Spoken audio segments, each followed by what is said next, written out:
All right, last mock draft of the 2026 NBA draft cycle. We've got one more video coming later in the week, my first and only big board, and then we're at the draft. It has been so much fun covering the draft this year. Huge thanks to anyone who has watched and engaged with the videos here. The channel has grown a lot across this cycle. My mock drafts are usually just vibes based, fits I like or just want to talk through. Today I'm actually going to try to be predictive. Obviously I'm not going to correctly guess the order here, especially accounting for trades, but we're going to try our best. Let's mock.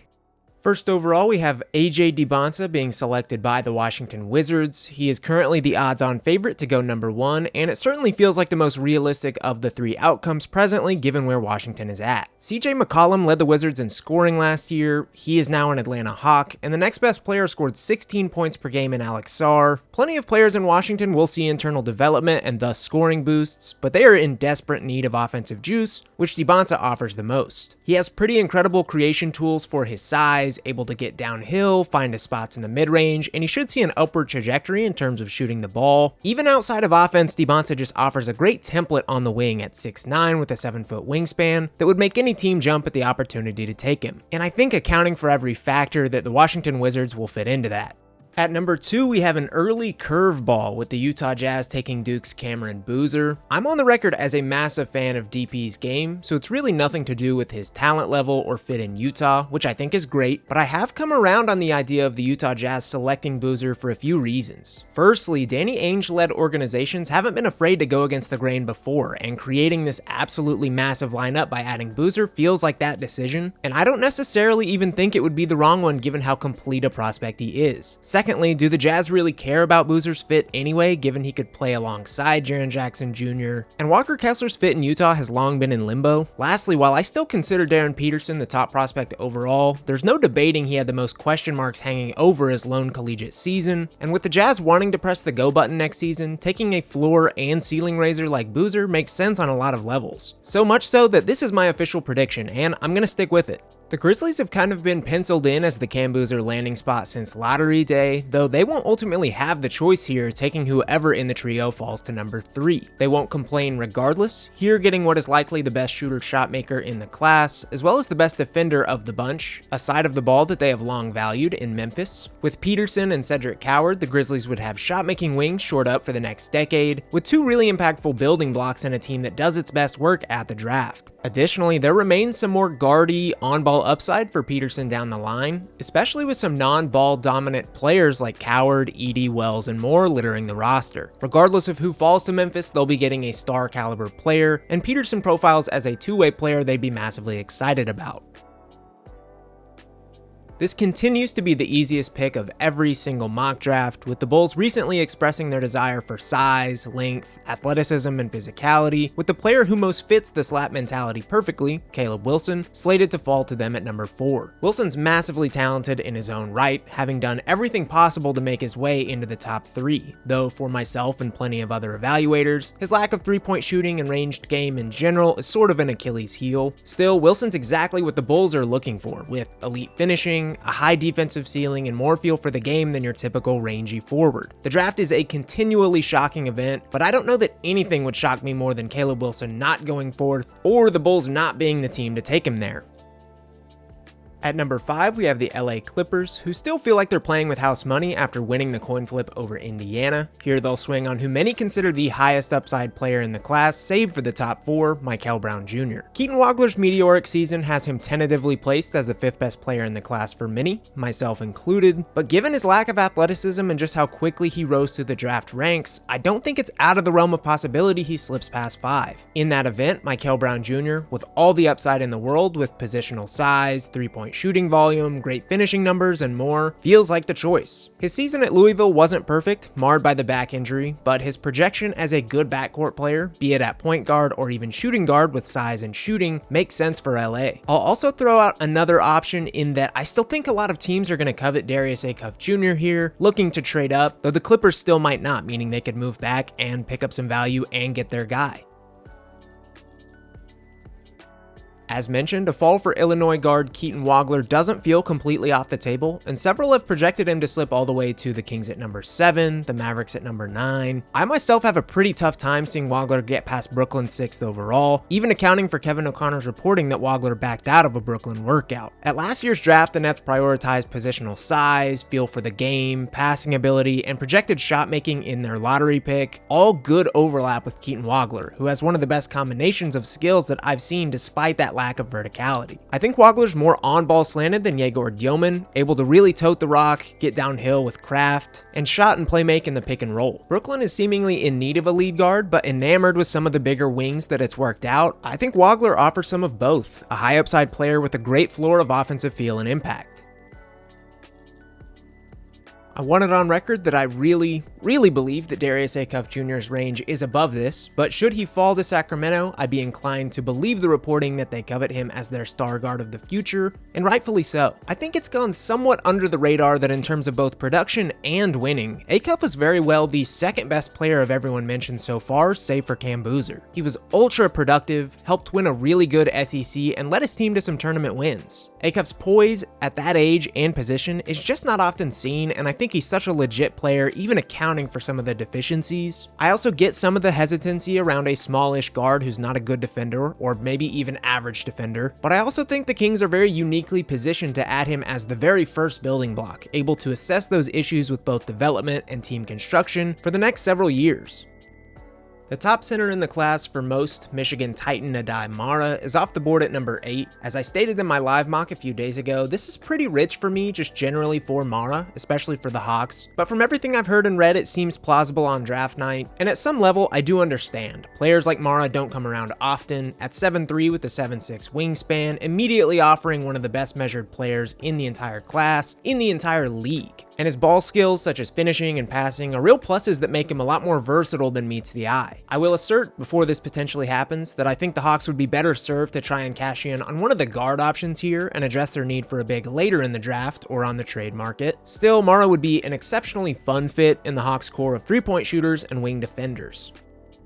The Mavericks pick at number 9, getting Houston guard Kingston Flemings, a player I think they'd be really excited to add to a core including Cooper Flagg. There's not a ton of pure synergy between Flemings, a speedy 2-level creator with what many hope is an improving shot, and Cooper Flagg, but I do think there's a ton of winning overlap in the form of elite defense, feel for the game, passing ability, good athleticism, and more. I also think in Dallas's position they probably need to be more concerned with finding the best talent available here, especially given Flagg is going to be so malleable in terms of position and roster building. Flemings probably isn't quite the seamless fit that a player like Braden Burries would be, but the pure upside in terms of his creation ability and lead passing is probably better. And I personally would be really confident in the pairing of Flagg and Flemings figuring out how to fit together and win a lot of basketball games.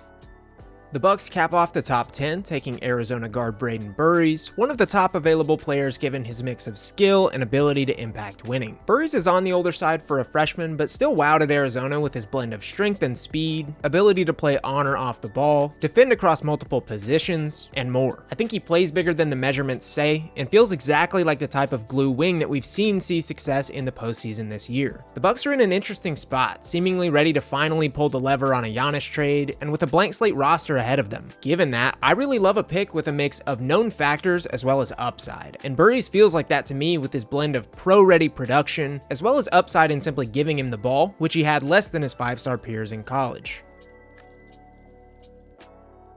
Much has been made about the Warriors draft selection now that they're running the Steph Curry era back one more time, whether they'll draft an immediate plug-and-play prospect or a player with more long-term upside. I think Washington's Hannes Steinbach offers plenty of both, in addition to being one of the best players on the board, period. Steinbach saw an ultra-productive season with the Huskies that I feel has gone a little bit under the radar. Averages of 18.5 points, nearly 12 rebounds, and 2.3 stocks per game is nothing to scoff at, regardless of situation. I think Steinbach also offers immediate plug-in skills like elite rebounding and play finishing, in addition to upside with handling and potential three-point shooting, making him the perfect pick for Golden State in this range.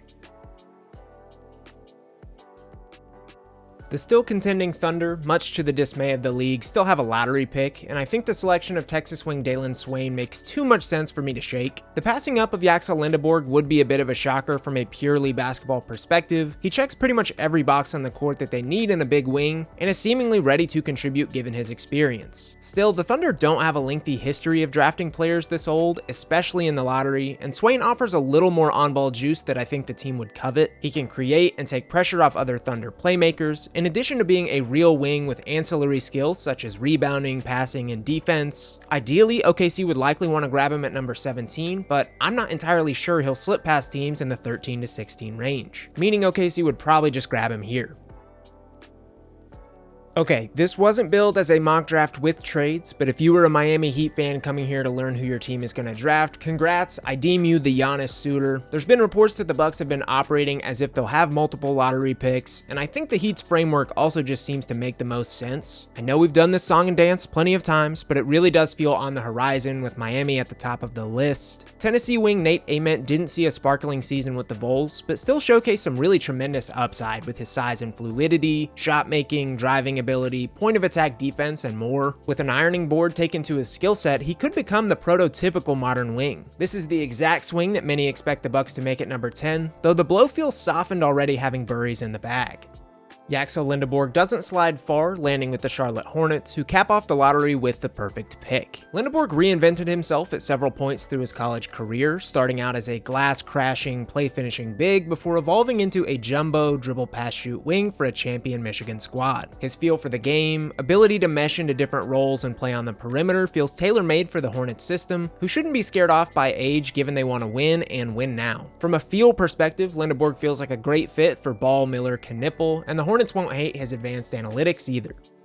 In adding new management and making their first top 5 pick in a half decade, the Bulls are officially entering a repositioning and will have some time to be patient and develop some young players. That could mean taking a player that might need more time than others in Kentucky's Jaden Quaintance, but one that could massively reap the benefits if afforded that time. Quaintance is still the biggest mystery box in the draft, one that could return top 5 value with his all-defense upside, in addition to some really interesting offensive skills that need some polish added. Coming off an ACL injury, Quaintance may not be ready for day 1 NBA action, but the Bulls won't mind if they can start to simmer his very moldable game with defensive instincts at 6'10 and a 7'5 wingspan. This is yet another player that could fit the slap mentality.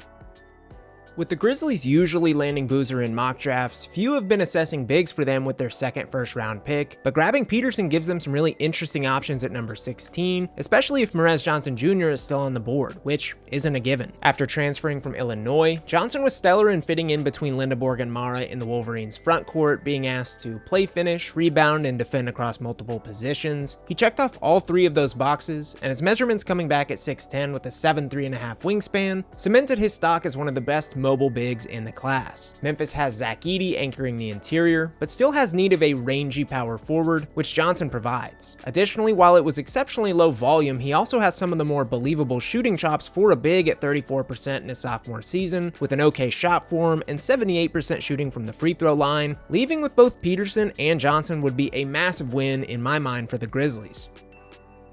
The Thunder have a second first-round pick at number 17, with many expecting them to predictably be aggressive and looking to move up or out with it, either going higher than 12 or kicking this one down the road. Given where they're at, it won't be shocking to see them simply use it, and here they'll take a guard in Iowa's Bennett Sturtz. The masses won't enjoy yet another guard taken for Oklahoma City, who have one of the biggest and most talented guard crops in the league, led by the 2-time MVP, but the Thunder are in the business of drafting the best available player and figuring things out later, and Sturtz fits into that mantra. Thunder front court players, Holmgren, Hartenstein, J. Will, and Sorber already account for a good chunk of the roster, and even in the conference finals versus the Spurs, the team still needed secondary creation next to SGA. They would have, of course, had more of that had J-Dub and AJ Mitchell been healthy, but there's no guarantee deep postseason runs go as planned. Even more, Sturtz wouldn't necessarily need to be a year 1 contributor and could simply learn the system and play spot minutes before any future roster shakeup. Given how this mock specifically shook out, there also weren't tons of great wing or big options, meaning a trade down on players like Zuby Ejiofor or Joshua Jefferson could also be on the table for OKC.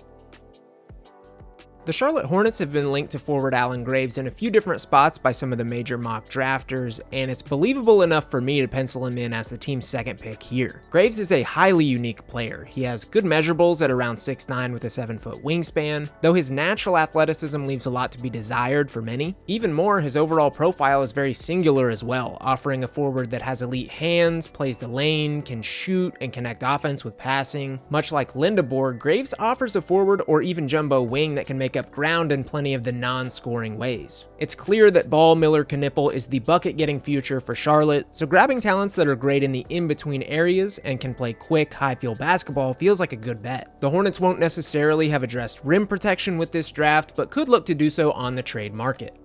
Alabama guard LeBaron Philon probably has a better chance of going in the top 10 than nearly 20 like here, but he's also an exceptionally hard player to place in this draft if he doesn't land with one of the top teams in need of a true lead guard. Here at number 19, the Raptors would be happy to add his talents to a team with Scotty Barnes, Colin Murray-Boyles, Brandon Ingram, and more. Philon did everything asked of him in year 2 with Bama, massively upgrading his scoring volume and efficiency, growing as a playmaker, and not even falling off drastically defensively despite all of it. Still, he feels somewhat of an odd man out in the guard group given how much he'll need the ball to succeed. With the Raptors, Philon could immediately assume a lot of the handling and playmaking duties. His scoring gravity would help to take pressure off of the other Raptors, offering a nice fit should he make it here. Baylor's Cameron Carr seemingly did a lot for his stock at the draft combine, offering up a 30 ball in the team scrimmages, but he too is a hard player to place positionally. His three-point shooting, athleticism, and weak side shot blocking are all highly interesting, though his spindlier frame could offer worry about how he'll hold up in the NBA, especially defensively. The Spurs would have little worry about placing an athletic three-point shooter next to Victor Wembanyama, which has already proven to be successful on several levels, especially as they have some decisions to make on role players. San Antonio very obviously needs a big to place next to Wemby, not only to take the pressure off of him guarding bigger bodies and let him rove around as a shot blocker, but also win the minutes when he sits, which simply did not happen in the postseason this year. The team's options for that type of player are limited with how this mock draft shook out, and they could be better served to grab that archetype on the trade market, getting a player potentially more ready for another finals run. The Pistons, to my mind, have some really clear needs that the 21st pick could solve, especially if one of the many guards falls to their spot. Number 1, add a handling playmaker that can take pressure off superstar Cade Cunningham. And number 2, add consistent three-point shooting, which the team has lacked as a whole thus far. Texas Tech guard Christian Anderson solves both of those issues in one high-octane package, offering a player who I believe to be the best shooter in the class, as well as a top-tier playmaker that can wear out the pick and roll, perfect for Jalen Duren. The predictive front is basically a crapshoot as we get deeper into this first round, and Anderson was on the initial green room invite, which is super interesting and could point to him going higher than this. Still, if he or any of the other first round guards are here for Detroit, it feels like a no-brainer. The 76ers could really stand to bolster their front court, and taking a developmental chance on Chris Senac Jr. feels like a good option given they need some immediate production, but also a high upside swing, which he should offer on both fronts. Senac didn't see a sparkling lone season with Houston, but he did showcase one of the toolsier prospects in the class with a 7'5" wingspan, and some really effective play finishing when given space. The 76ers' gravitational scores could take some pressure off him and allow him to just score effectively around the rim, also grabbing some boards and adding some weak side defense. Longer term, Senac's ability to space the floor could come into play, offering a really fun weapon for Tyrese Maxey, VJ Edgecombe, and more. After taking Mara at 8 to address the center position, the Hawks looked to number 23 for point guard help, grabbing the perfect fit in Stanford's Ibuka Okori. Okori established himself as one of the best scorers in the class with the Cardinal, driving his way to 23.2 points per game, while providing a nice baseline of shooting, passing, and defense. His aversion to turnovers is especially helpful for a lead guard, even if he's much more scoring slanted than passing. With already good three-point shooting, the Hawks wouldn't mind a drive-heavy guard in Okori, who again could provide an offensive punch without making mistakes in turnovers or lousy defense. There's no guarantee that Okori will be the one to slip to number 23, though Atlanta should be fine with any of the late first guard options at this spot. I don't love Mara's value at number 8, but a Mara Okori haul would be really nice for the Hawks at this stage. Kareem Lopez is one of the hardest players to predict in this class, with 2 genuinely productive seasons under his belt in the NBL, though no necessarily special, standout skills that would see teams reach for him in the late lottery. Aside from maybe the good positional size at 6'9" with a 7-foot wingspan, Lopez has claimed to doing a little bit of everything, having posted good scoring, rebounding, passing, and defensive playmaking with the Breakers, in addition to seeing improvement across the board. The Knicks, now fresh off their first NBA championship in 50+ years, just proved the importance of depth and roster construction, and adding a do-it-all jumbo wing forward with built-in skills and some upside in handling the ball wouldn't be such a bad idea for a championship roster. The Lakers pick at number 25, needing to continue to fill out a team of talented and impactful role players around superstar Luka Doncic. I've made this pick a few times, but it really does seem like the best of both worlds in terms of this being Henri Veissar's range, as well as offering a nice fit for LA. Veissar saw a breakout season in Carolina Blue, functioning as an elite scorer on the interior and perimeter next to Caleb Wilson. At 7 foot with really great mobility, he can play finish, operate in the pick and roll, hit triples at a high rate for a big, and offers a really connective passer as well. Offensively, he has plenty of what a playmaking weapon like Doncic would like. Defensively, Veissar isn't a true rim protector, but could have the movement chops even at 7 foot to operate as a big scoring 4, which would create some really interesting wrinkles for LA. I've come around through this cycle on Veissar being an NBA contributor with scoring ability and defensive scrappiness, which the Lakers could use out of a late 20s pick. The Nuggets are in a pretty unique position where they obviously need to upgrade, but don't necessarily have the pull to do so on the trade market. With that being the case, I like a little bit of a gamble at the draft, which is what I consider Arizona's Koa Pete, despite the fact that he's good at a lot of stuff right now. Pete is of the power wing forward mold with NBA strength, finishing ability, good athleticism, and a decent amount of feel for the game. The main issue is that his 3-point shot is completely unworkable right now, which kind of throws a wrench into a lot of his game. Still, if a team is confident that he will be a viable 3-point shooter down the line, they will have no issue taking him due to his ability to impact the game elsewhere, and he'd be an especially great fit for the Nuggets given he's adjacent to some Aaron Gordon stuff. The Nuggets have actually been pretty solid about development, and Pete would be a pretty unreal addition if he were to hit. Another pick I've made often, and one that I can't shake, is the highly connective Joshua Jefferson joining the Boston Celtics, as they potentially get ready for some roster turnover. Jefferson's college season ended earlier than expected due to a quick injury in the NCAA tournament, but he was primed to cap off what I think was one of the best seasons in the country. At 16 points, 7 rebounds, and nearly 5 assists per game, he has unbelievable two-way feel, and is really only a negative on the traditional athleticism front. The 3-point shot needs to improve, but it feels like it could given the upward trajectory and touch elsewhere. The Celtics need high feel role players to sprinkle across the roster, and Jefferson's point forward chops and ability to win in the margins feels like a good fit for Boston. The Timberwolves could go literally any direction with their first-round pick, but a chance on an offensive slanted dribble pass shoot wing in Valencia's Sergio De La Rey makes sense, especially with the likely absence of Dante DiVincenzo for now. Anthony Edwards will continue to be the focal point for Minnesota, and while there could be roster shakeup as a whole, their front court feels pretty filled out. Given the guard options here, a more wingy, big guard makes sense, and De La Rey's complementary skill set works. He can shoot at over 40% across his last 2 seasons, despite a funky shot form. He can also run the pick and roll and pass, great for the team's construction as a whole, and really only needs to get better on defense to cement himself as a rotational contributor. A player that can shoot but also handle feels like a good bet next to Ant, in addition to Gobert being able to cover any perimeter woes defensively. The Cavaliers feel due for a shakeup, if not this offseason, then almost assuredly at some point next regular season if things don't go their way, and having an insurance front court piece like Terrace Reed Jr. would do a lot for their future flexibility. Reed won't offer anything in terms of floor spacing, but will offer just about everything else with size, play finishing, rebounding, screening, playmaking, and versatile defense. He was a monster for UConn this season en route to an appearance in the title game, and I think his combination of skills could be set to see him drafted in the first round. If the Cavs make moves, keeping Mobley seems like the constant, and Reed covers up for some of his limitations with a really physical presence on the interior. Jared Allen rocks, but grabbing a potential contributor in Reed and getting more value with Allen on the trade market seems like the easiest way for Cleveland to make moves and potentially upgrade.